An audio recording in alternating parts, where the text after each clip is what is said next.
Ambassador, members of the Indian community resident here. It's really for me a very great pleasure to meet all of you.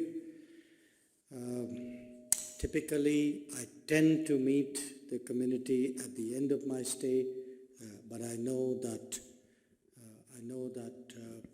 you all have your own personal compulsions, professional compulsions. It's much easier to do this in the evening. So I have to, in a sense, voice my expectations rather than share my experiences of Colombia. But I must confess that,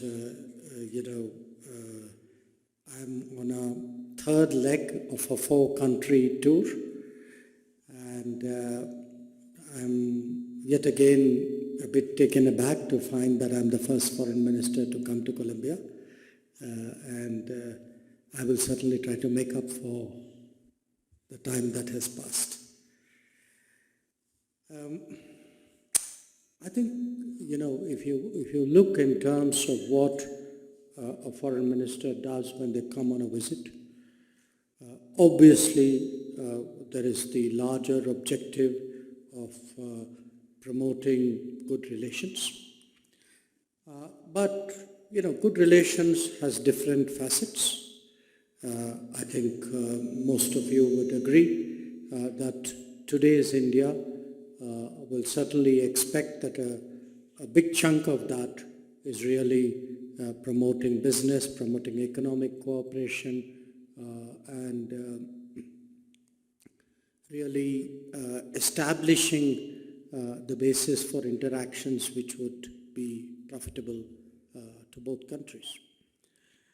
But like people, countries and societies also have their personality.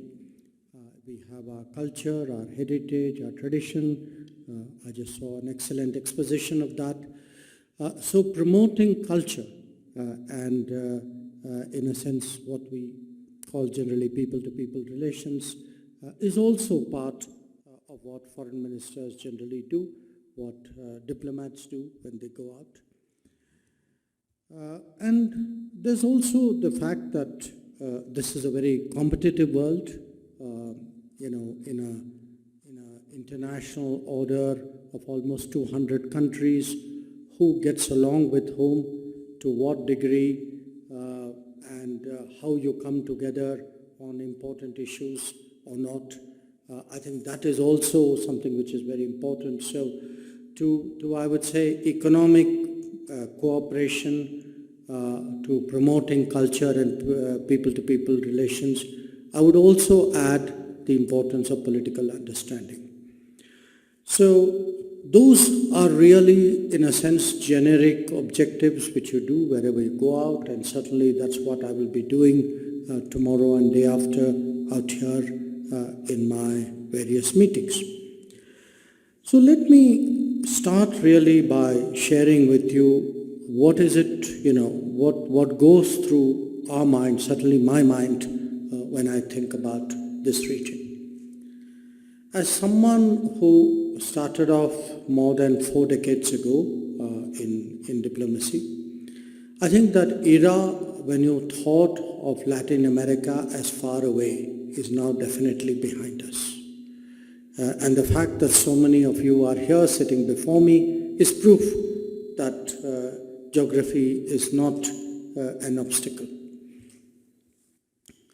But it's also expressed in a way by numbers, by activities. And the fact is that today India's trade with Latin America is actually approaching an annual turnover of almost $50 billion. And if you think about it, the major hubs that we have, our key trading partners, are all roughly the regions, the Gulf, ASEAN, Europe. You're talking 100 billion plus minus. So,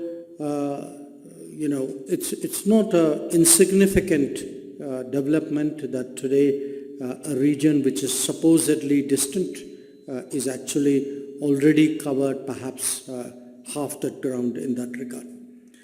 But trade is one expression. I think we can also see, and perhaps many of you know this better than me, we are seeing an Indian economic footprint in terms of investments, in terms of offices, in terms of projects, in terms of sales, of maintenance, of energy. So the aggregate of all of that too is creating a new image of India.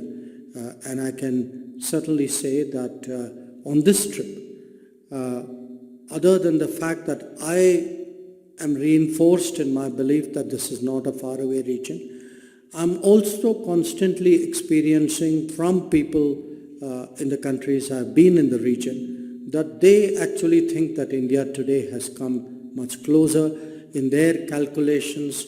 When they look at their major partners, they think of India today as a potentially as a major partner as well. And in all of this, of course, there is the global workplace. The fact is that in this era of globalization, of technology, of mobility, Indians are today, making their presence felt everywhere. And not just with Indian companies. In fact, very often not with Indian companies. And sometimes not with companies at all. I mean, there are people who've gone out as teachers, who've gone out as professionals of various kinds, people who've gone out in the world of art and culture.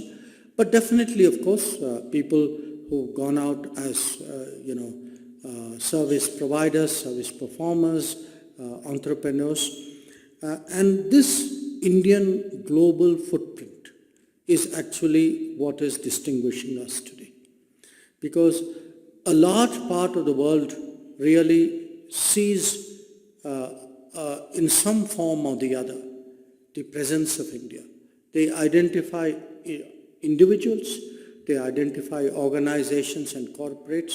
So for them, India is no longer a concept, it's not something you read about, it's not something you talk about. It is actually has a personal meaning. It's actually an experience in many ways to many societies and countries, and that's a very big change. Now, I thought, as someone who has recently come from India, I've been in this region 4 days now, you might also be interested in actually what is happening in the motherland.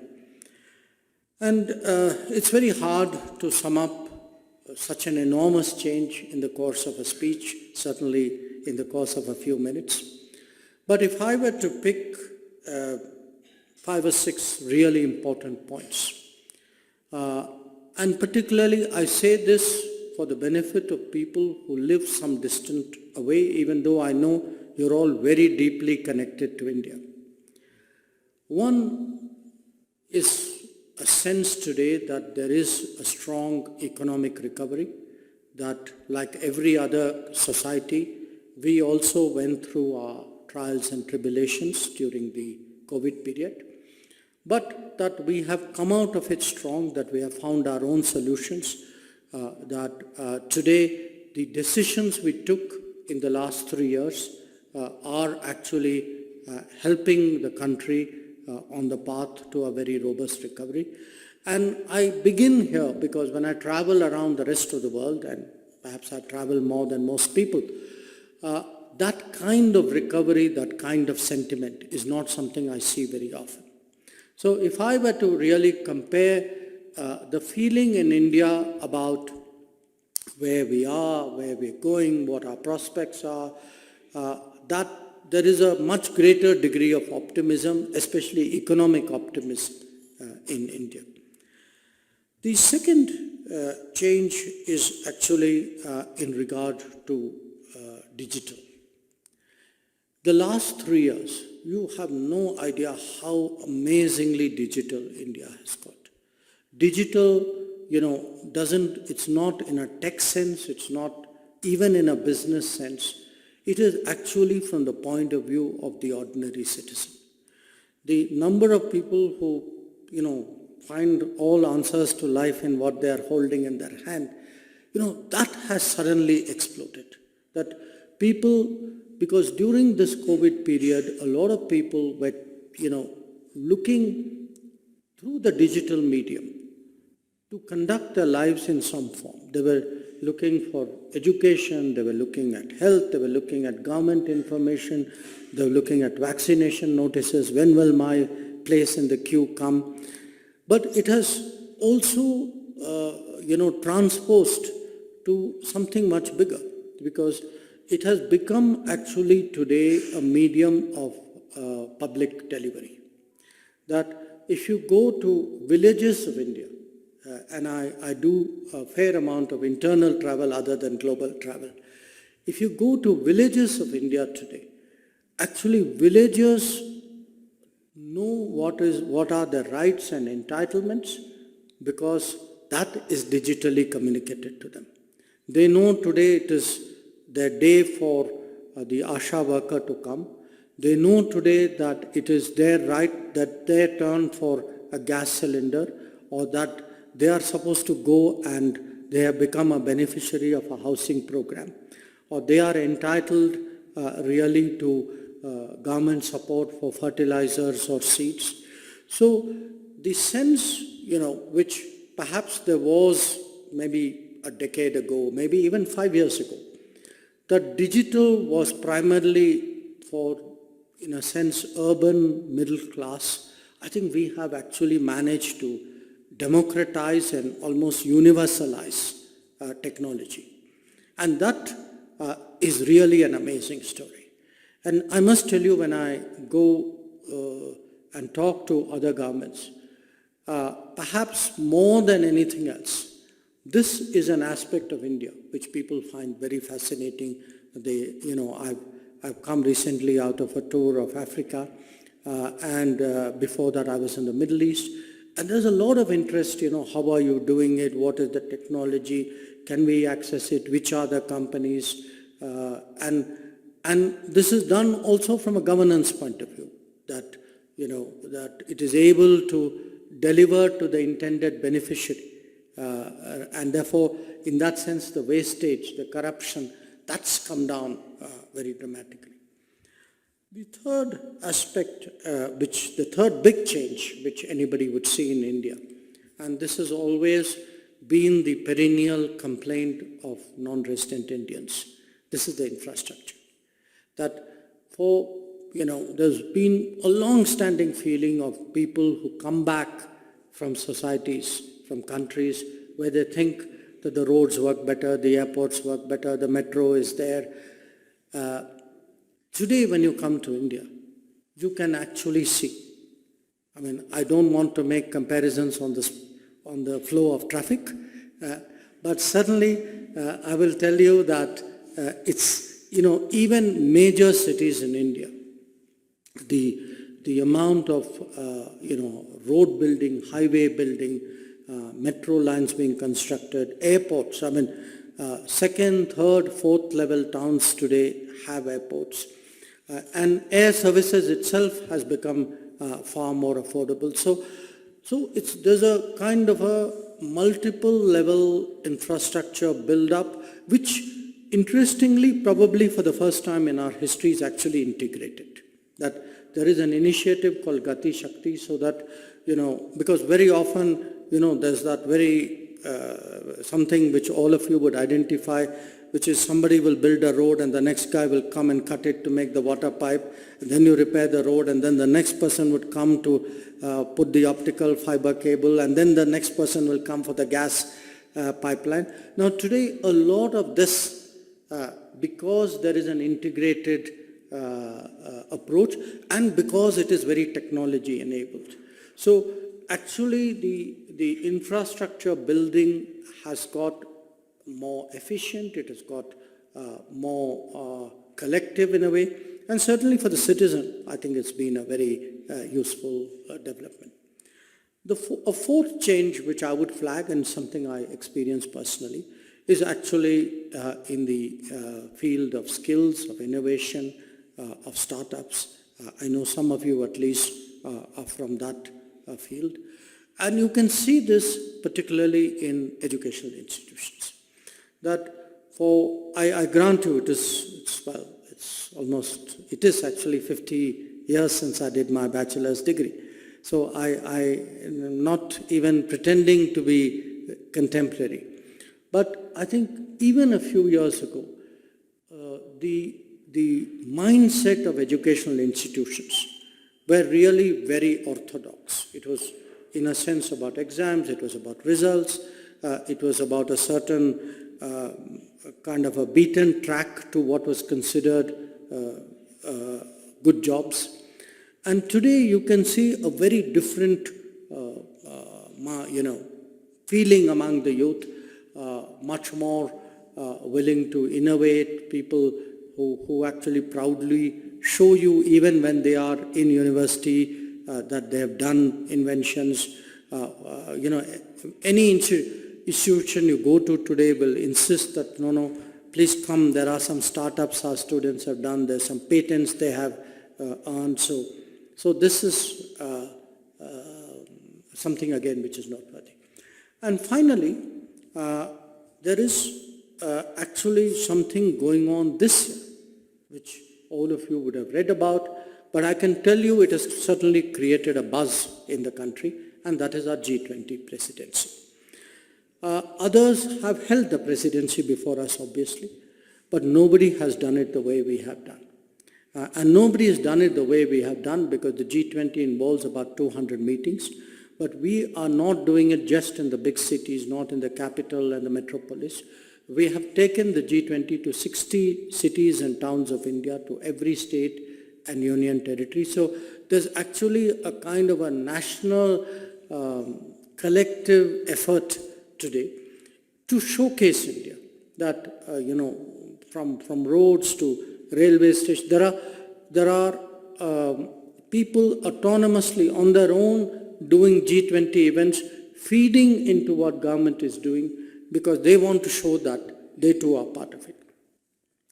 So that's the kind of picture about India that I want to share with you. And I also want about India to stress to you that we have, marked recently 75 years of independence. And clearly in the 75 years, there have been challenges, there have been achievements, there are things we are proud of, there have been shortcomings. But there's also now a great focus, not just on the times ahead, but actually on an era.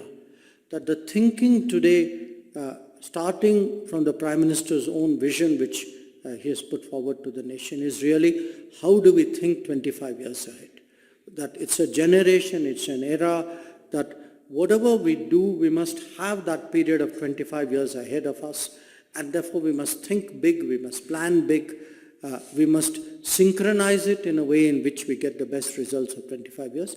And that, I would suggest to you, is a very different India, because that kind of ambition and that kind of, I would say, almost hunger to succeed is something which is very palpable, and is something that all of you should know.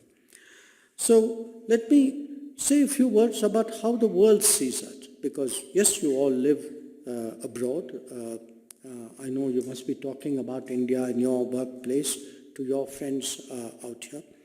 But my sense is that probably there are a few things we have done which have made an exceptional impact on the world. The one which I would without hesitation pick is Vaccine Maitri. The fact that we gave vaccines to about 100 countries, and many of them were countries like in this region where there were accumulations of vaccine close by, but they could not access it, and they are enormously grateful even now to the fact that a distant country made that effort and was the first vaccine provider. Before coming here, I actually have done two collective gatherings, one with the Caribbean nations, the CARICOM, and this morning I met what are called the SICA nations, the Central American nations. and the bulk of them actually got their first vaccines from India, and it's something they don't take it just as medical assistance. They actually take it as a kind of outlook of India, which has in many ways very profoundly moved them. While the COVID and vaccines are obviously still fresh in our minds, it's also a fact that in many ways other things we do in difficult situations also impact the world. In the last decade, we have built up a reputation as what we call a first responder. When something happens, we are quick to move because we've developed our own capability for within the country, and now we feel we are good enough, experienced enough, and responsible enough to do that outside. And as a recent example, of course, I would cite to you that when you had this devastating earthquake in Turkey, we were among the early nations to go in. Within 24 hours, actually, you had a disaster rescue team starting to reach Turkey. There are some issues which trouble all countries in the world, concern them more and more. Climate is one. And here too, there's been a big change in India's positioning and India's image. We are seen today as a climate leader, a country which has done a lot on solar energy, on renewables, which is actually coming up with a whole series of ideas and practices and institutions. Similarly, I think on terrorism, how to counter terrorism, I think today a much more united global position on terrorism is at least partly due to the efforts that we have made in the last 10 years. And there is also that feeling that today's India has the ability to bridge the difficult issues and frankly sometimes the difficult arguments of the day. So it could be something like the Ukraine conflict where you have, in a sense, the Western countries on one side and Russia on the other, or it could be problems which deal with the developed world and the developing world. But in all of this, from all quarters, there is today that feeling that India is a country which, in some way or the other, can serve as a bridge, as someone who brings differing opinions together, helps to find a solution, and to some extent, that's exactly what we helped to do in G20 last year. So let me finally conclude. As a foreign minister, as someone visiting who has a responsibility for that ministry, what does foreign policy mean to all of you? You live outside the country. A lot of what I said may be very interesting, maybe not. You may take pride in it, but I think you should also ask yourself how much of it impacts you existentially. That your daily life, tomorrow, next week, next month, what difference does it make to you what we do? And I would suggest to you today that this India, this picture that I present to you, the picture at home, the picture abroad, has actually contributed to our collective standing, and that's to your individual benefit as well. That in the eyes of people around you, if you are walking a little bit taller today, in some part, it is what is happening in your country, with your country, about your country. The second is about culture. It is about your comfort. It's about your rights.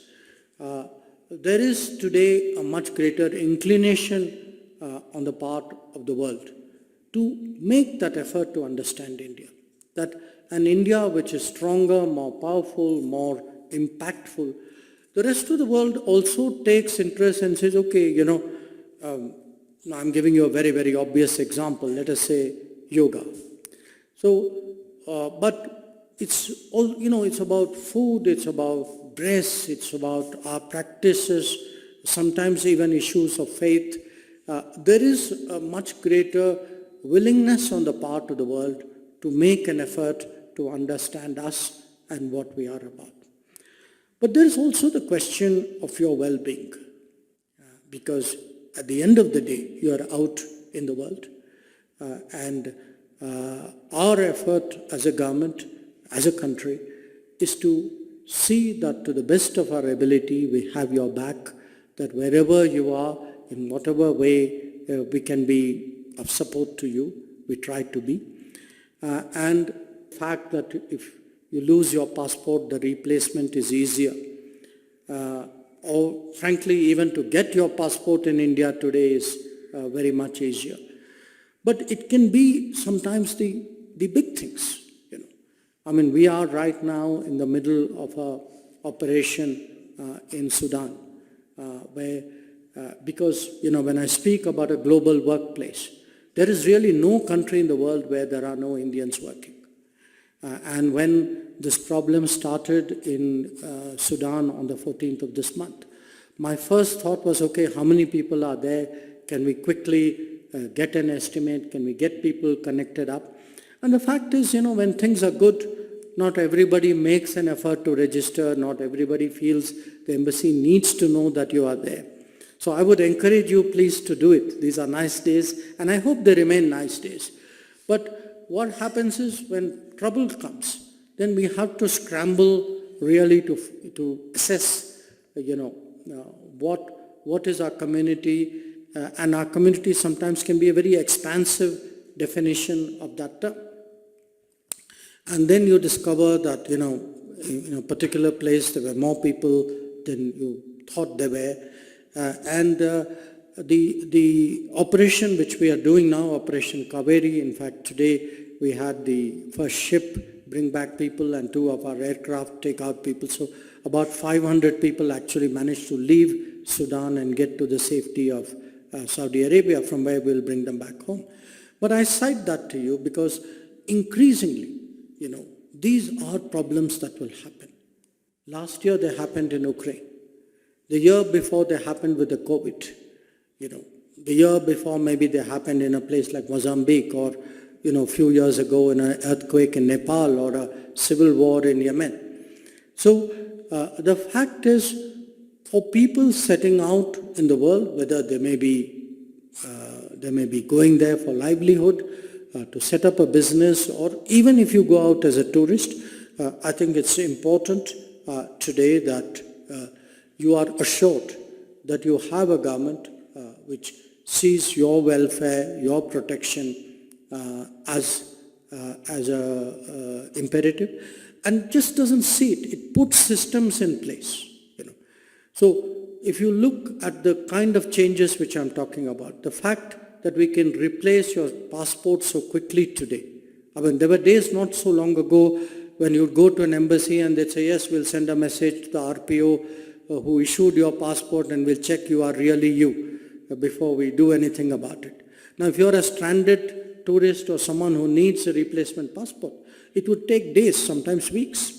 Now, or we even have a fund today for people who are in real distress, that they may not have the resources abroad to deal with their situation.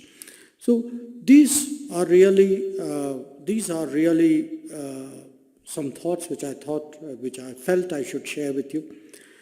Certainly my message to the government here would be that, we are very keen, we are in this region. We are going to be in this region bigger, more intensively, in many more ways.